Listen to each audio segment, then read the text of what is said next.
उत्तर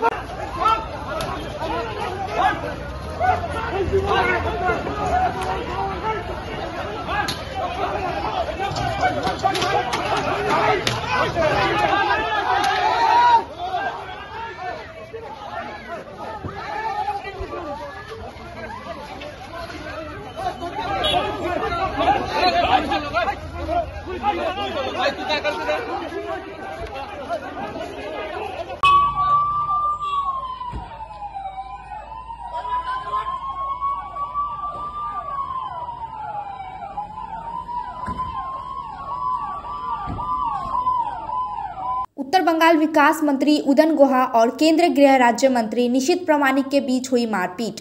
तृणमूल ने आज 24 घंटे बंद का किया आह्वान। एसडीपीओ का सिर फटा। राज्यपाल सीवी आनंद बोस ने मांगी report. This program is brought to you by dear साप्ताहिक लॉटरी केवल 100 रुपैयाँमा अनि जित्नुहोस् पहिलो पुरस्कार 1 करोड रुपैयाँ। डियर साप्ताहिक लॉटरी भाग्य बदलिने बाटो। उत्तर बंगाल विकास मंत्री उदयन गुहा और केंद्रीय गृह राज्य मंत्री निशीथ प्रामाणिक के बीच मारपीट की घटना के बाद आज कुचबिहार के दिनहाटा में 24 घंटे बंद बुलाया गया है। आपको बता दें कि उत्तर बंगाल के कुचबिहार के दिनहाटा में कल शाम केंद्र और राज्य के 2 मंत्री आपस में भिड़ गए और पूरा इलाका रण क्षेत्र में तब्दील हो गया।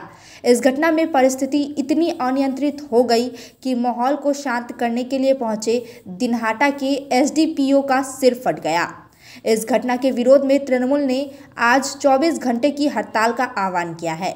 मिली जानकारी के मुताबिक मंगलवार की शाम को केंद्रीय गृह राज्य मंत्री निशीथ प्रामाणिक प्रचार के बाद दिनहाटा के चौपाटी इलाके से गुजर रहे थे। तृणमूल कार्यकर्ता उसी समय उस क्षेत्र में अखिल भारतीय तृणमूल कांग्रेस के कार्यकर्ता उत्तर बंगाल विकास मंत्री उदयन गुहा का जन्मदिन मना रहे थे। कथित तौर पर केंद्रीय मंत्री का काफिला उस दौरान भीड़ में फंस गया। उन लोगों ने कथित तौर पर भीड़ हटाने के नाम पर कुछ तृणमूल कार्यकर्ताओं की पिटाई कर दी।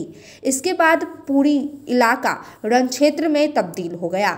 जानकारी के अनुसार राज्य के उत्तर बंगाल विकास मंत्री उदयन गुहा और केंद्रीय गृह राज्य मंत्री व सांसद निशीथ प्रामाणिक के बीच हाथापाई भी हुई।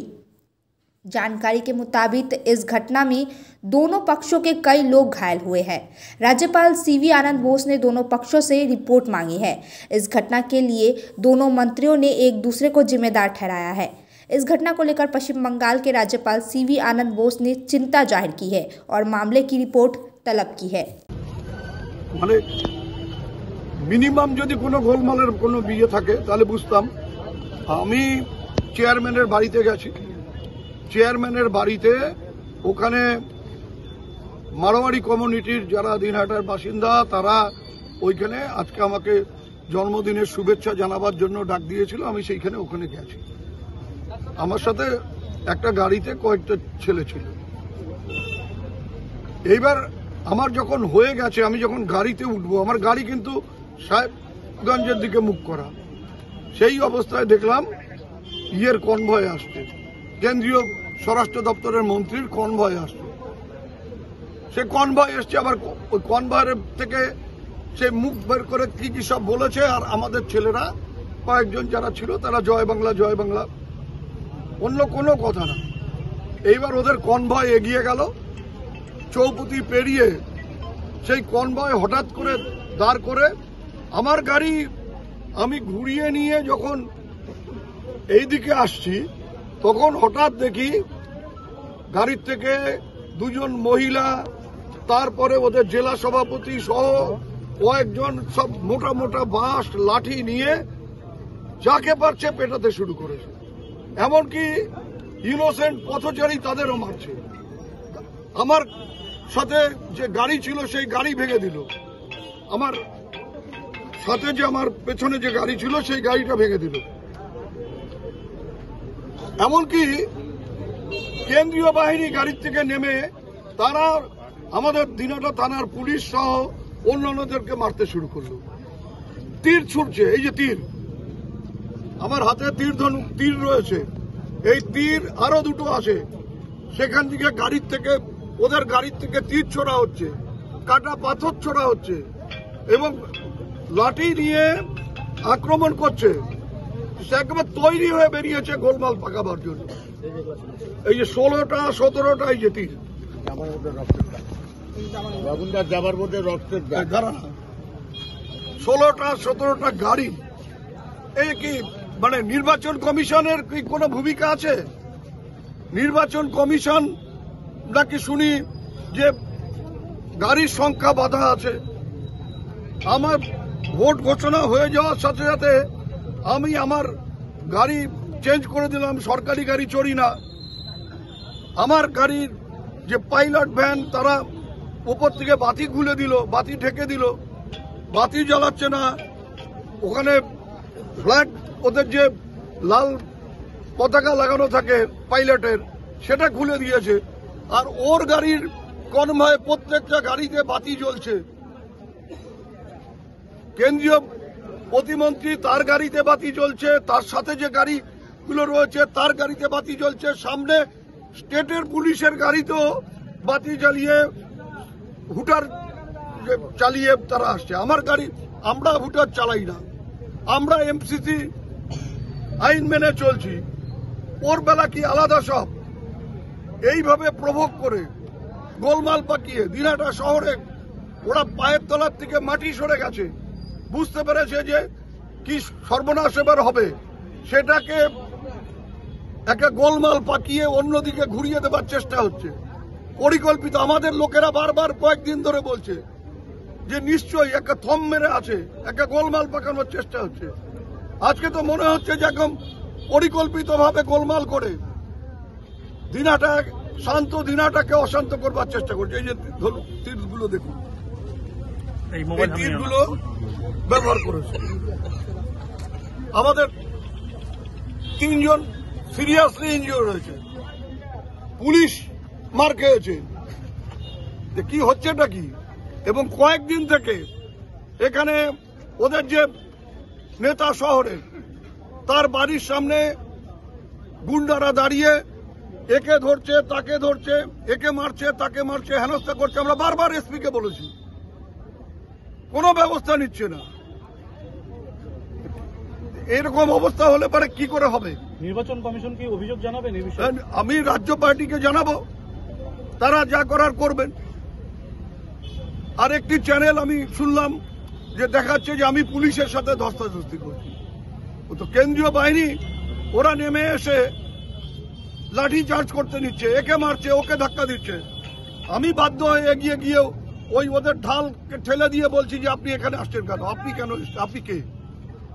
আপনি যাকে সিকিউরিটি দিতে আসছেন সে গাড়ির ভেতরে বসে আছে, আপনারা কেন নেমেছেন? ওদের নামার এখতিয়ার আছে কিনা? আর আপনাদের চ্যানেল দেখিয়ে দিল যে আমি পুলিশের সাথে ধস্তাধস্তি করছি। এগুলো আপনারা খবর করুন। আর সে তো পরে নেমেছে। প্রথমেই বলবো যে আজকের এই ঘটনা অত্যন্ত নিন্দনীয় ঘটনা এবং এই ঘটনার তীব্র প্রতিবাদ জানাই, ধিক্কার জানাই। আজকে আমাদের নির্ধারিত কর্মসূচি ছিল, আপনারা জানেন।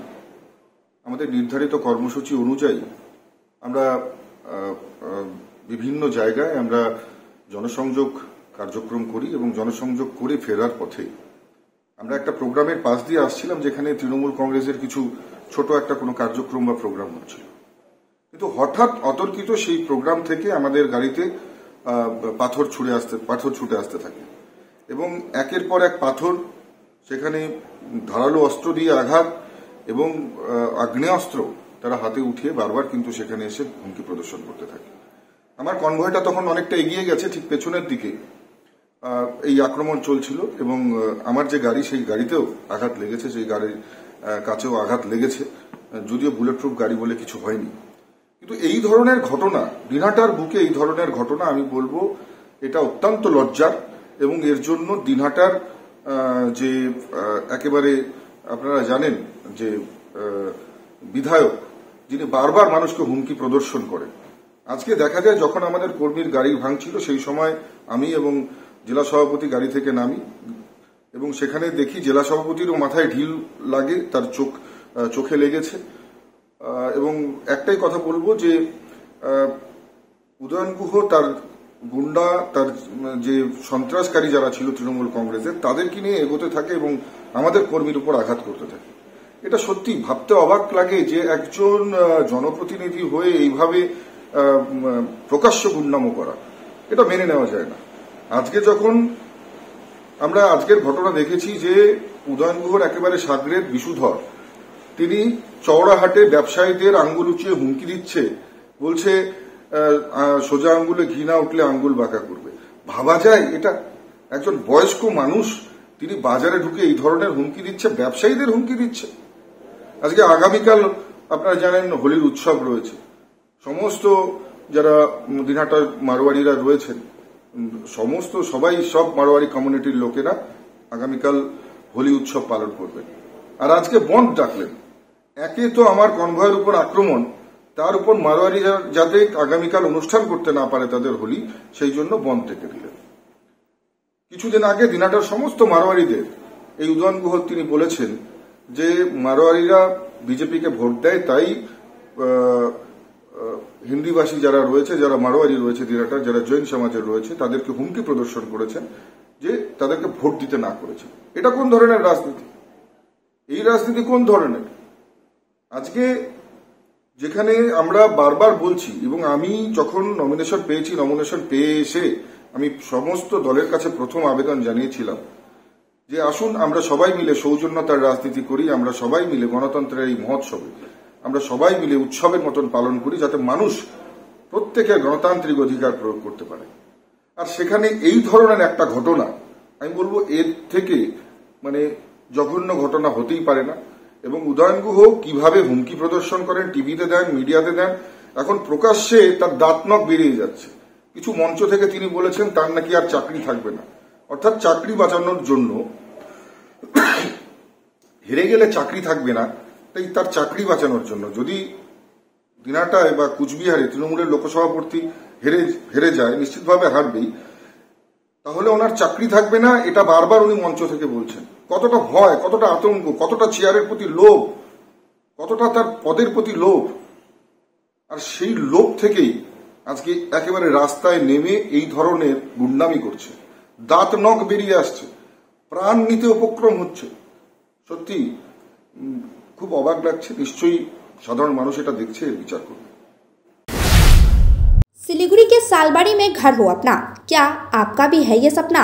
अंबरधुरा सालबाड़ी स्थित गोकुल धाम में आपको मिलेगा अति आधुनिक फैसिलिटीज के साथ 2 से 3 BHK flat.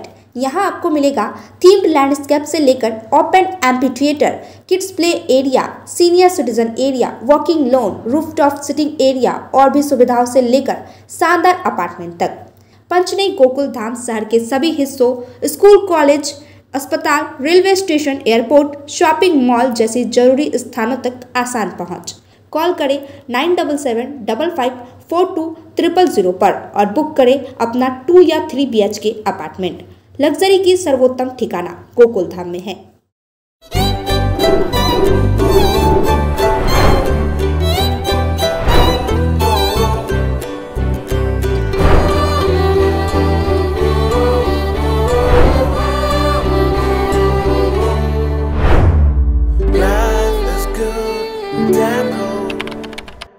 Discover excellence at Mayur School, Siliguri, proudly governed by the Mayo College General Council, Ajmer, with a legacy of 150 years in education. Our 8-acre lush green campus and AC-equipped smart classes offer cutting-edge learning experiences. Mayur fosters a strong sports culture. Our CCTV-covered campus and GPS-equipped buses provide utmost security to our students. Admissions open for grade 1 to 7 with hostel facilities.